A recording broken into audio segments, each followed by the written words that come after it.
Hey everybody, let's talk today about Slack at 1 billion in ARR, 1 billion in revenue. And we won't be able to talk about Slack too much longer because as part of its almost $30 billion acquisition by Salesforce, it won't be publishing its numbers or sharing many metrics going forward.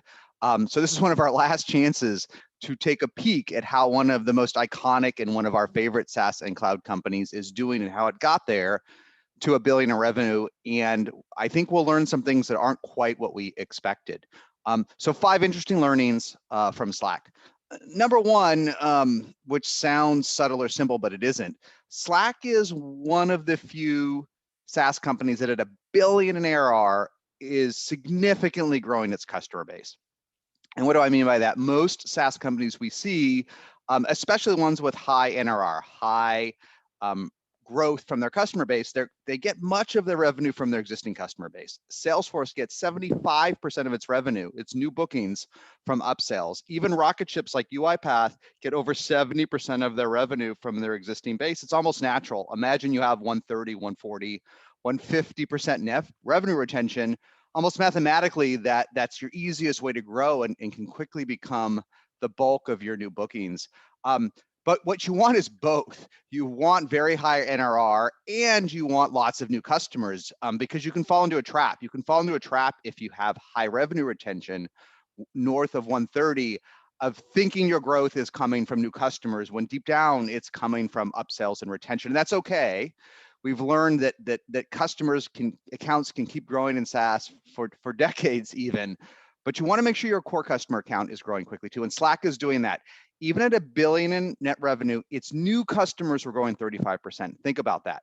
So as we'll talk about in a minute, Slack's NRR has declined a little bit, but if you can grow your new customer base at scale, let's say 30 or 40%, and you can have 130 or 140% net revenue retention, that's sort of a magical combination. And once you hit 10, 20, 30, 40, let alone 1 billion in ARR like Slack, there's a golden ratio. And if you can get as much new revenue from your existing customers as your expansion revenue, you're doing things right in sales. You're not just getting money out of the base, you're also substantially expanding your customer base. So Slack at 1 billion, growing 40% year over year. That's stunning. Slack at 1 billion, adding 400 million of ARR a year. But good news is its customer base is growing 34%. So that suggests a decade of growth to come and that Salesforce frankly got an awfully good deal. Interesting point number 2, which we actually haven't seen that much looking at the public SaaS companies, is there is some deceleration in Slack's net retention. A few quarters ago, their net revenue retention was always in the 130s, 134, 132. It declined post-COVID to 123%, and that is statistically significant. And why did it do that? Hard to know. Look, 123% net revenue retention is still world-class, right?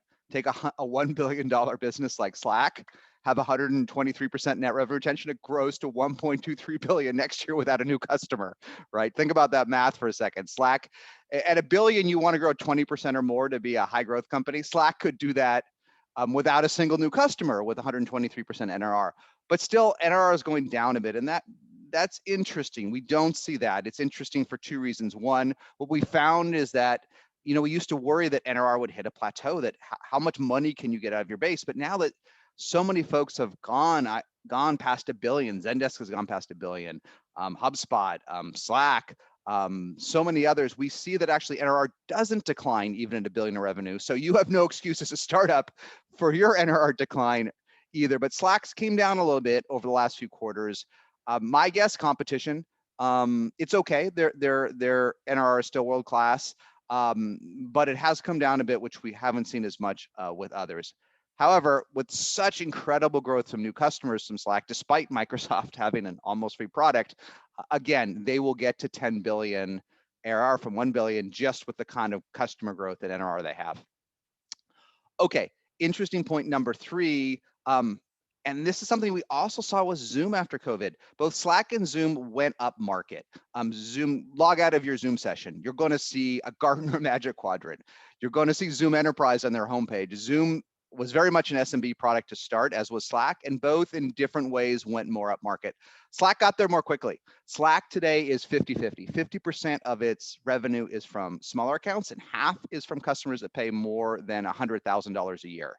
But what's interesting is, despite bigger customers growing bigger over time, Slack and Zoom have seen such acceleration from their SMBs that the ratios have stayed consistent. With Slack, they've had 50% of their revenue from 100K customers for 5 quarters in a row, more or less. And actually with Zoom, things were so crazy after COVID, SMBs grew even faster than enterprises. Enterprises grew quickly at Zoom post-COVID, but SMBs grew even faster. So what's the learning? The learning is something from Slack and Zoom that's a little counterintuitive, which is sometimes we think that the percent of our revenue, when we have small, medium, and large customers, sometimes we think over time, of course, the percent of revenue from bigger customers are going to grow, if for no other reason that those accounts expand. Those 100K accounts become 150K, 200, 250, 300, and tiny little SMBs sometimes grow. Sometimes an acorn becomes a big tree, but more often they stay small. So mathematically, intuitively, it seems like big accounts get bigger, and so as a result, more of your revenue gets enterprise over time. But we've seen SMBs are such a force in cloud, such a force in SaaS, that they can keep up. So Slack's 50-50 enterprise SaaS mix has stayed the same for almost 2 years. So keep that in mind. Your SMBs can power you to $1 billion in ARR and beyond, and don't assume necessarily that they will shrink as a percent of your revenue unless you're seeing that. We've seen the same thing with Zendesk. We've actually even seen the same thing with Shopify. Shopify went up market with Shopify Plus, which is very competitive with bigger stores, but Shopify for SMBs exploded. So again, those ratios did not change as much as we think. Point 4 with Slack. 40% of the revenue is outside of the US. And how much of the revenue is varied a lot as we've done a deep dive in different public companies, but it is something to remember. If you're very focused on the US market, or maybe the European market, and you get some customers outside of it, lean in. Slack has had 40% of its revenue outside of the US for 2 years. Different companies are at different levels. Some folks took a long time to go international, like RingCentral and others. Some folks got there very organically.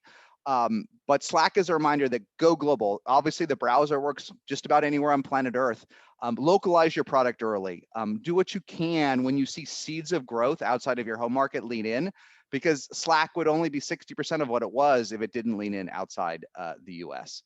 And a final note on Slack, and this is just something interesting. We've seen it many cloud leaders, but at $1 billion in ARR, which is a lot, $1 billion's a lot, Slack was generating massive free cash flow, okay? 14% margins, 14% free cash flow. Zoom is even more. I mean, Zoom is incredible. And even some old school folks like GoDaddy and others generate massive free cash flow.